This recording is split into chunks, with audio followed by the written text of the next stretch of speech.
안녕하십니까. 엑스포TV 이병윤입니다.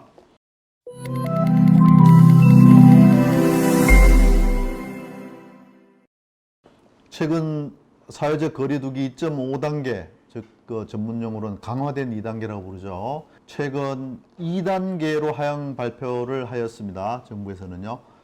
그럼에도 불구하고 전시회 개최는 현실적으로는 여전히 불투명한 상태입니다. 실제로 전시를 하기 위해서는 어떤 조건이 필요할까요?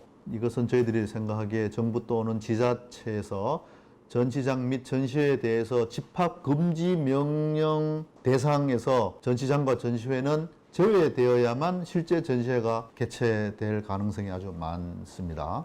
이 추석 기점을 해서 어떤 단계의 조정이 있을 걸로 정부에서는 발표를 하고 있고요. 저희들도 기대를 하고 있습니다. 집합 금지 명령의 대상에서 제외가 되어서 전시회 개최가 정상화되려면 어떤 방안이 있을까요?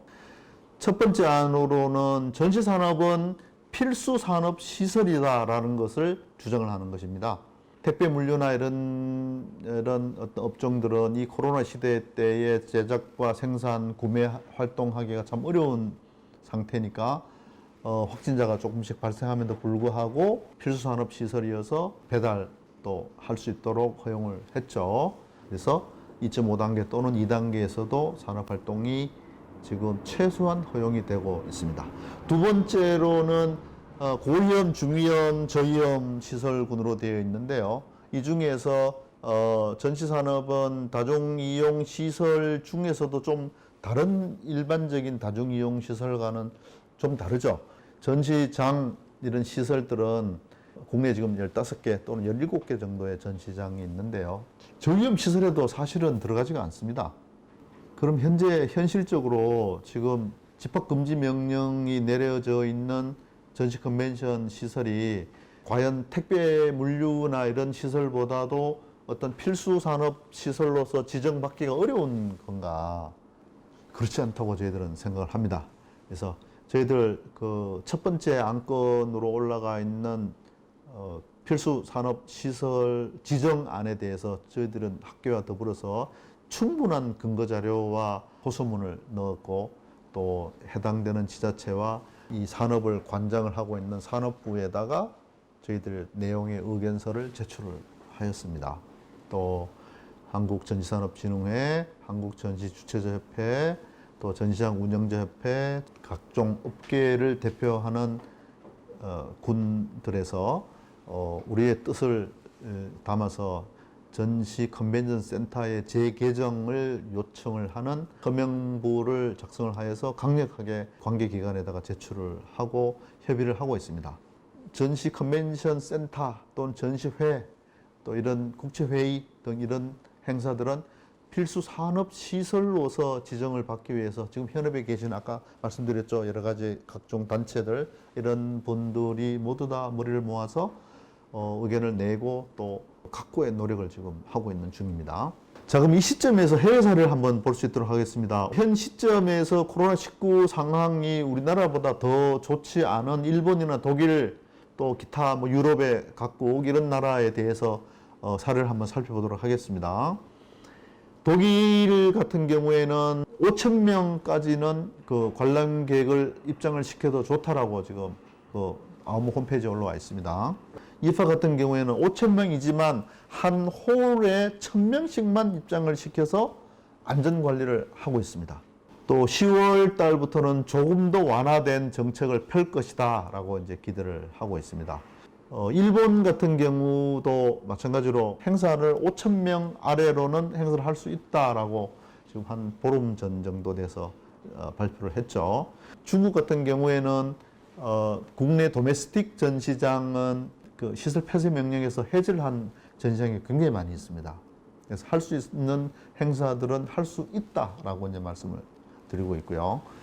현재까지는 크게 규제 없이 중국 자체 내는 이미 전시가 이루어지고 있습니다. 또 아까 말씀드렸는데요. 전시회에 제일 좋은 선진국은 독일이라고 할 수 있죠. 독일 같은 경우에는 전시회에 참가하는 또는 관람으로 오는 바이어들은 패스트트랙 제도를 적용을 해서 격리 기간을 거의 최소한으로 줄여줬습니다.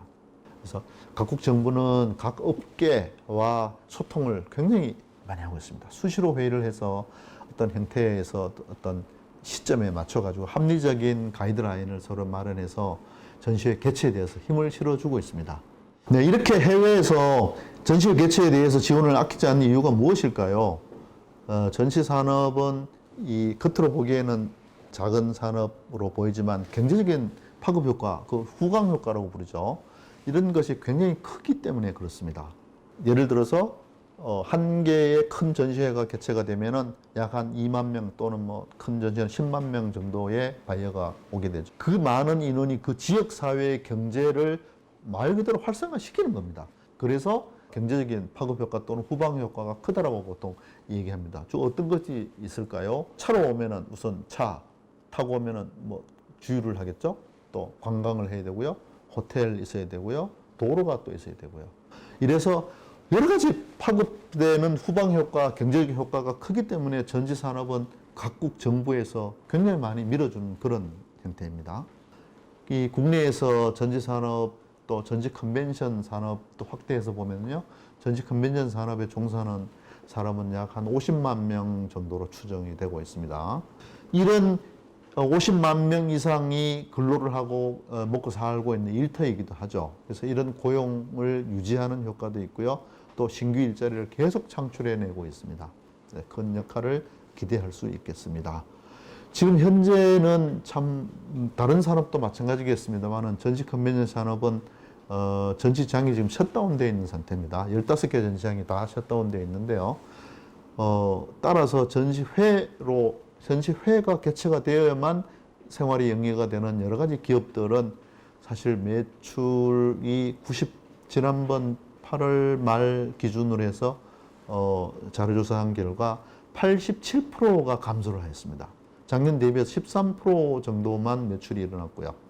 그래서 87%가 감소를 해서 지금 업계가 많이 어렵습니다. 이건 뭐 축소, 뭐 좀 어렵다 이런 정도가 아니라 폐업을 고민을 해야 되는 이런 상황까지 와 있습니다. 한 5만 개 기업이 기로에 서 있다고 봅니다. 전시장을 다시 개장해서 안전하게 방역 철저하게 하고 전쟁을 개장을 할 수 있도록 해야 됩니다.